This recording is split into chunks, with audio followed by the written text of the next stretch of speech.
Hello students, आज हम लोग न्यूक्लियस के बारे में पढ़ने वाले हैं। हम लोग जानते हैं कि सेल के अंदर न्यूक्लियस होता है, पार्ट्स ऑफ सेल न्यूक्लियस होता है।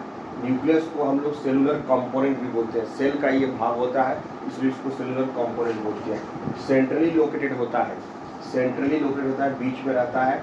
लार्ज इन साइज, सेल में सबसे बड़े आकार का होता है और लार्जेस्ट सेल स्ट्रक्चर होता है, इसलिए इसको लार्जेस्ट सेल स्ट्रक्चर हम लोग बोलते हैं।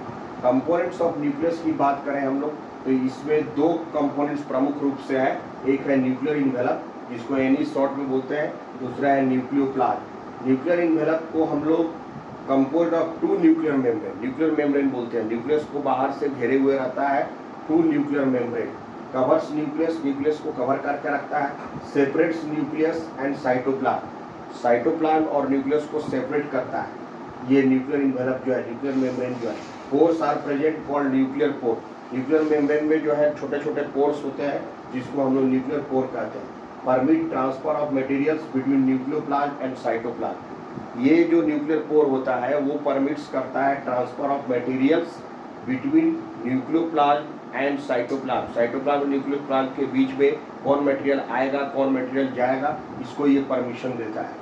उसके बाद उसमें जो न्यूक्लियोप्लाज्म जो फ्लूइड सबस्टांस रहता है, जो लिक्विड भरा हुआ रहता है, उसको हम लोग न्यूक्लियोप्लाज्म बोलते हैं। लिक्विड ग्राउंड सबस्टांस को हम लोग जो है वो न्यूक्लियोप्लाज्म बोलते हैं। लिक्विड ग्राउंड सबस्टांस न्यूक्लियोप्लाज्म होता है। वो फ्लूइड होता है, वो द्रव भरा हुआ रहता है जो न्यूक्लियस के अंदर रहता है। कवर्ड बाय न्यूक्लियर इन्वेलप, और ये न्यूक्लियोप्लाज्म जो है न्यूक्लियर इन्वेलप से कवर रहता है। इसमें और जो है बाकी है वो है न्यूक्लियोलस और दूसरा है क्रोमैटिन मटेरियल। आगे देखते हैं, इसमें है न्यूक्लियोलस जो है न्यूक्लियस के अंदर होता है। वन और मोर इन नंबर्स होता है। ये एक भी हो सकता है, एक से ज़्यादा भी न्यूक्लियोलस जो है न्यूक्लियस के अंदर हो सकता है। न्यूक्लियोलस के अंदर जो है वो राइबोसोम्स रहता है, which form protein forming centres. तो प्रोटीन फॉर्मिंग सेंटर्स जो है राइबोसोम्स पाए जाते हैं न्यूक्लियोलस के अंदर। राइबोसोम्स और आरएनए पाए जाते हैं। तो form protein forming centres ribosomes जो है वो न्यूक्लियस के अंदर होता है। उसके बाद जो है उसमें चौथा पार्ट जो है वो है क्रोमैटिन मटेरियल। क्रोमैटिन मटेरियल जो है वो एक तरह का क्रोमोसोम्स होता है। Chromatin material entangled mass of thread like structure होता है, धागे के जैसा लपेटा हुआ संरचना होता है। जैसा डायग्राम में देख पाएंगे तो वो क्रोमैटिन मटेरियल होता है। और वो during cell division chromatin material gets organised into chromosomes. ये सेल डिवीजन के दौरान ही दिखता है और क्रोमोसोम्स में वो कन्वर्ट हो जाता है, चेंज कर जाता है। क्रोमोसोम्स की अगर बात करें तो थ्रेड लाइक स्ट्रक्चर होता है, धागेनुमा संरचना होती है, थ्रेड लाइक स्ट्रक्चर होता है। Visible during cell division, chromosome सिर्फ सेल डिवीजन के दौरान ही दिखता है।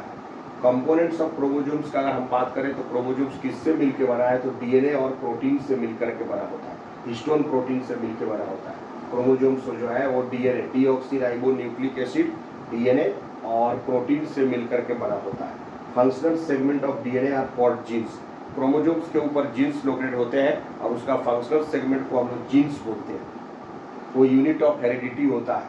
Genetic information is transmitted through DNA from one generation to next generation. Genetic information जो होता है माता पिता से संतान को जाता है, एक जनरेशन से दूसरे जनरेशन डीएनए के जरिए ही जाता है।